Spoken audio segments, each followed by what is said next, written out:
This is CBN NewsWatch. And thank you so much for joining us for this special edition of CBN NewsWatch. I'm Ephraim Graham. CBN News is committed to bringing you stories that matter to you. So today we're taking a look back at some of the work we've done throughout the year. We want to begin with the story of the powerful drug fentanyl. It's 100 times more powerful than morphine, and it's behind a soaring epidemic of deadly drug overdoses.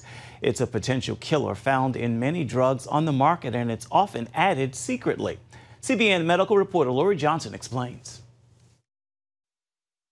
In 2020, as Americans suffered through pandemic shutdowns, 93,000 people died of drug overdoses, by far the worst year on record. That's about 250 deaths each day, or roughly 11 every hour. The main culprit, fentanyl, often secretly added to other drugs, catching the user off guard. It's really just in everything, in the drug market. It's kind of a scary time. The Virginia Medical Examiner's Office says 3/4 of overdose deaths involved fentanyl, almost all accidental. This whole drug overdose epidemic has changed, but it's increasing significantly in the last year. And I'm not sure if we're going to really see anything slow down in the near future. A synthetic opioid, fentanyl, is 100 times more powerful than morphine, so potent that the equivalent of a couple grains of sand can kill.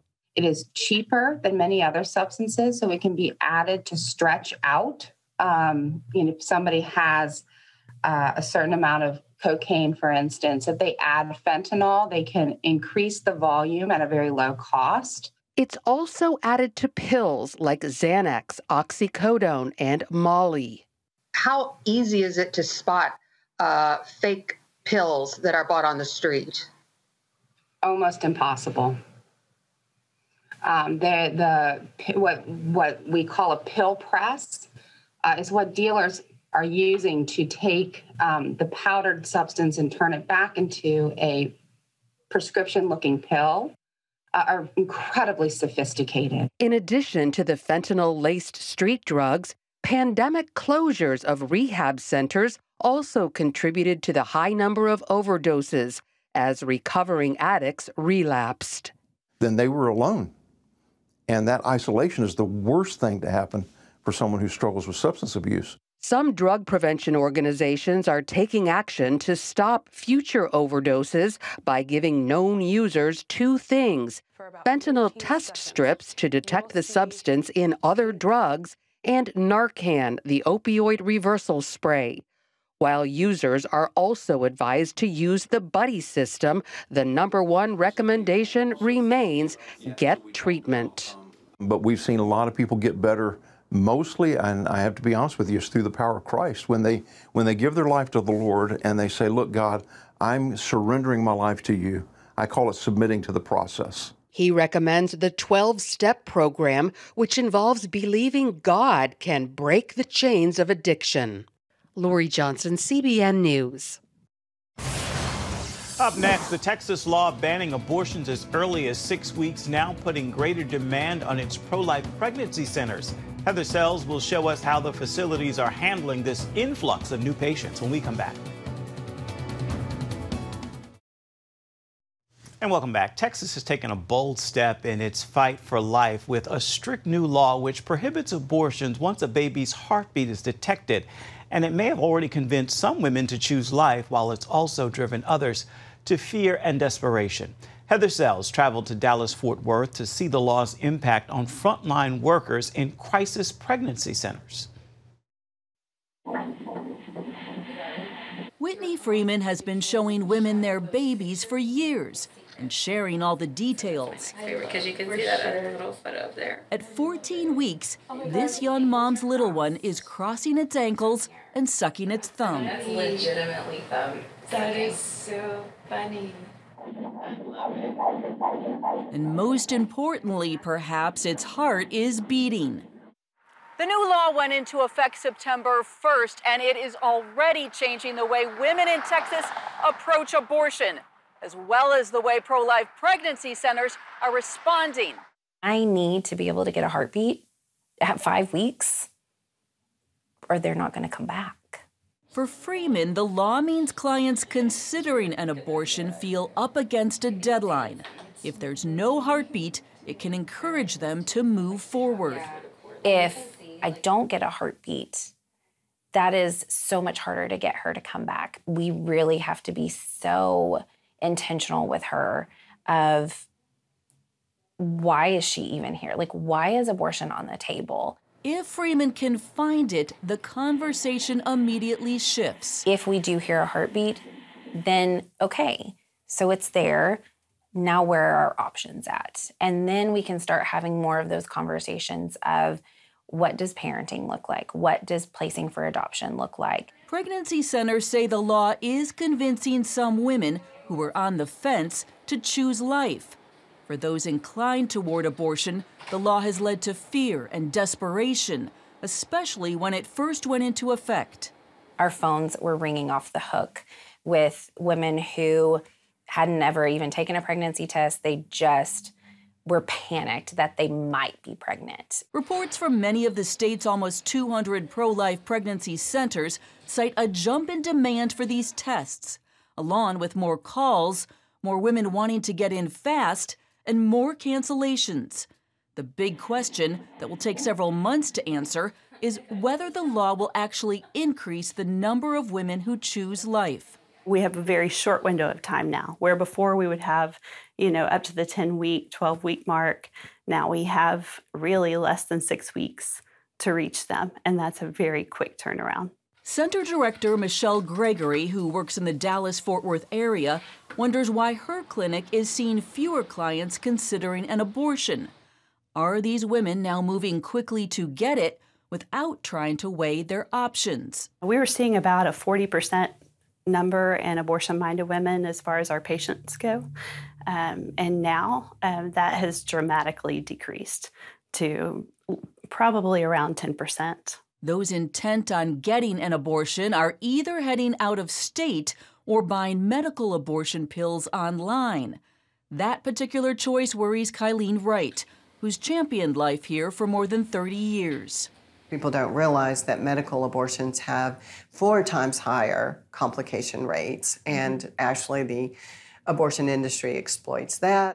Part of the problem, black market pharmacies. When you're buying these pills online, you don't know your source. You don't know what you're getting or where you're getting, the quality of the pharmacy behind it. And many abortion advocates instruct women with complications from abortion pills to report them as symptoms of a miscarriage.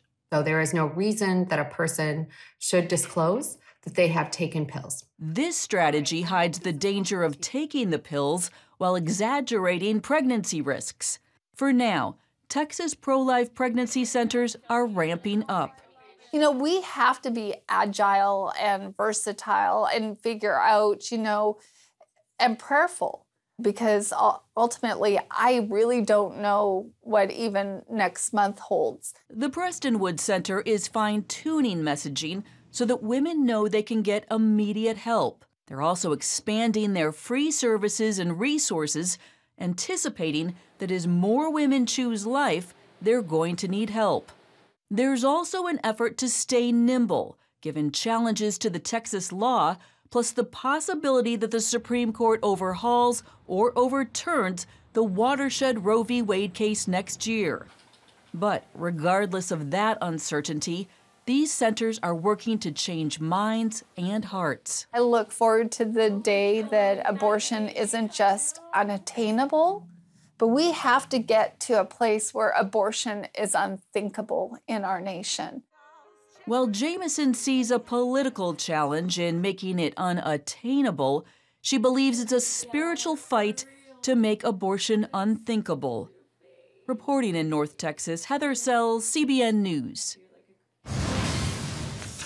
Still to come, a cashless currency controlled by China's Communist Party, and eventually even the United States will be forced to use it. We're going to look at what this could mean for Americans and the free world next.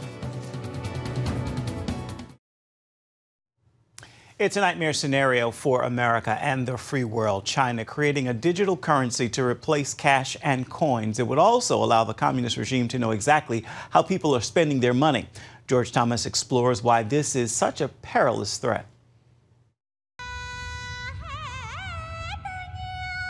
The Chinese were the first in the world to invent paper money back in the 7th century. Now, more than 1,400 years later, China is again on the cusp of creating a new form of government currency that some say could pose a serious economic threat to America and the West. China is about to launch one of the most revolutionary financial projects in the world. They're not cryptocurrencies. They're not so-called stable coins. In effect, they are the national physical currency of a country, just represented in a digital form.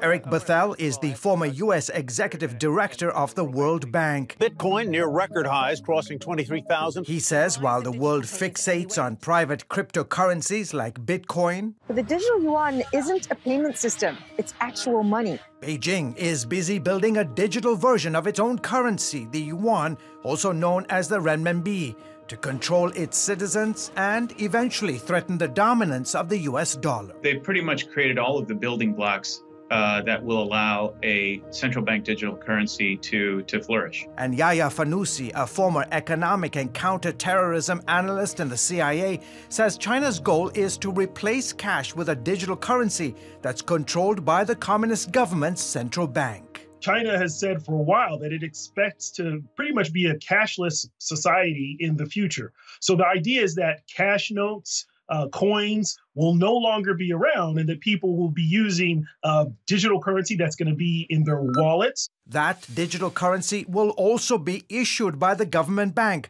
allowing what Congressman Michael McCaul, the top Republican on the House Foreign Affairs Committee, says is unprecedented access to people's financial transactions. This will give them data on behavior, on how they spend. And giving Beijing the power to track that spending in real time. There will be a point where the People's Bank of China is going to be able to peer inside of every single transaction that everyone does 24 hours a day, 7 days a week. Which means if you are a human rights activist or a Christian, authorities can now use this new technology to punish you if you engage in activities they consider anti-government. This technological ability is something that the government has never had before. It always had to go to companies to say, okay, cut off this person. Now, the Chinese government, I think, with sort of the proverbial flip of a switch, can make people fall in line by cutting off their access to money.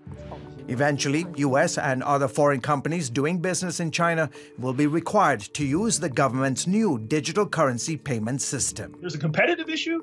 There are, I'd say, even cybersecurity issues, privacy issues. You're handing over your data to the Chinese Communist Party by participating in this digital currency system.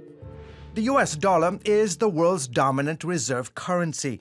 China's renminbi is number 8. Beijing's ambition is to eventually supplant the dollar's global dominance with the digital yuan. The big concern is internationally, especially for the U.S., is in the long term, this is an important step. This is what I would call a fintech, a financial technology development.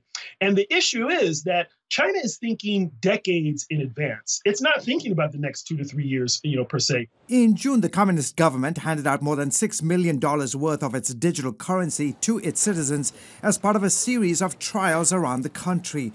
The first kicked off in Beijing, allowing residents there to use 2 government bank apps to test digital payments. China then plans to make its big digital currency splash at the 2022 Beijing Winter Olympics.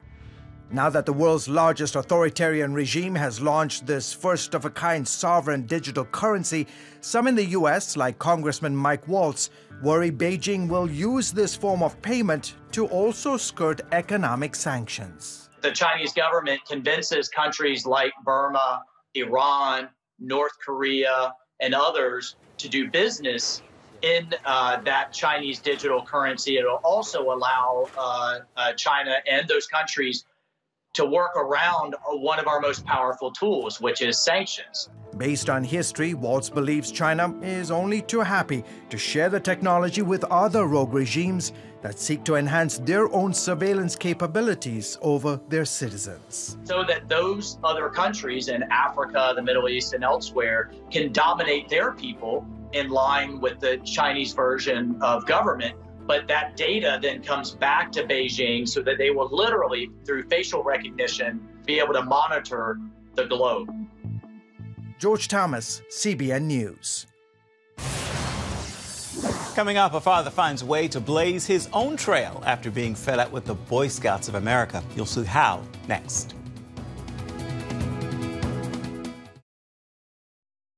Boy Scouts and Girl Scouts have seen their memberships plummet in recent years, and it's not just because of the pandemic.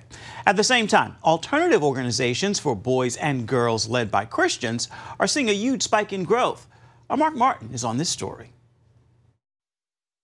On my honor, I will do my best to serve God and my country, to respect authority.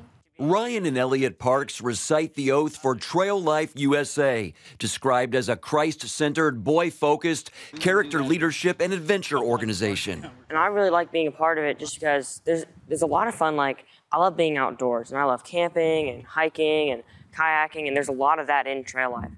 Instead of a periodic table of elements, trailmen complete what's called a periodic table of advancements, dozens of skills with the goal of becoming a freedom rangeman. Younger brother Elliot describes Trail Life's Christian focus. One time we talked about Christ being our cornerstone and how we need to rely on him.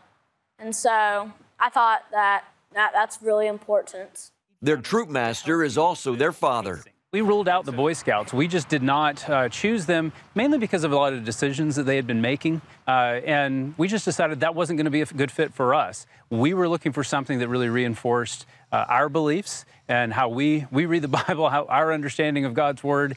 For years, the Boy Scouts have been mired in controversy that has caused numbers to plummet.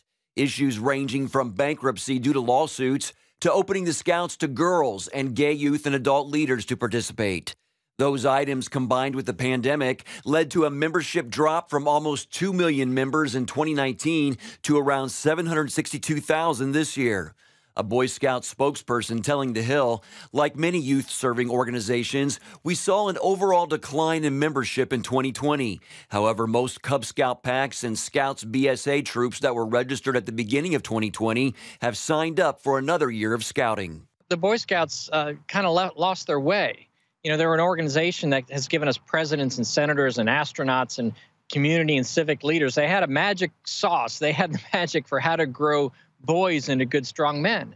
But they began to abandon those traditions through the changes that they've made over the last couple of years. And I think the family said, no, we want an organization that understands that boys and girls are different.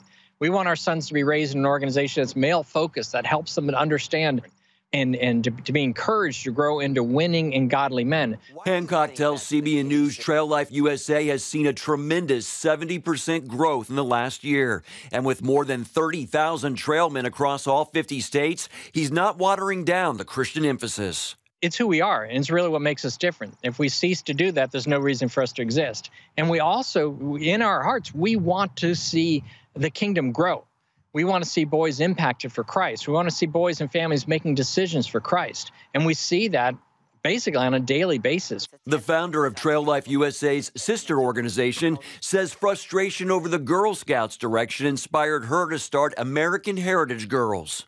American Heritage Girls is Christ-centered, which differentiates us from other scouting organizations. We were started in 1995 as a result of the changes in the Girl Scout program. I had been a Girl Scout volunteer for 13 years ministering to girls along that program path. However, when they made a change in the Girl Scout promise to no longer mandate an oath to God, it was very concerning to me. She's referring to the asterisk that's now in the Girl Scout promise that reads, "On my honor, I will try to serve God." It means members may substitute for the word God in accordance with their own spiritual beliefs. Garibay wanted something stronger. A character development program has to be based on something. Morality is involved. And so what would it be based on if God was now removed or allowed to be flexible? And so I tried to make changes locally in the Girl Scouts and also on the national level, but to no avail. And as a result, the Lord called me to start American Heritage Girls. After 26 years, troops now operate in all 50 states with girls taking part in 15 other countries. Like Trail Life USA, American Heritage Girls is unapologetically Christian. Garibay says it just makes sense. It is very important. We always put God first, in our attitude, integrity, everything about the creed and our oath is centered around God and faith and just putting your trust in Him above all else. It's nice because the other girls know Jesus. The faith aspect clearly sets American Heritage Girls and Trail Life USA apart, a critical component in a world competing for the attention of girls and boys. Mark Martin, CBN News, Wendell, North Carolina, and Amelia, Ohio. That's going to do it for this special edition of CBN NewsWatch. Remember, you can always find more of our programs on the CBN News Channel at any time, as well as at cbnnews.com. Have a great day. We'll see you next time.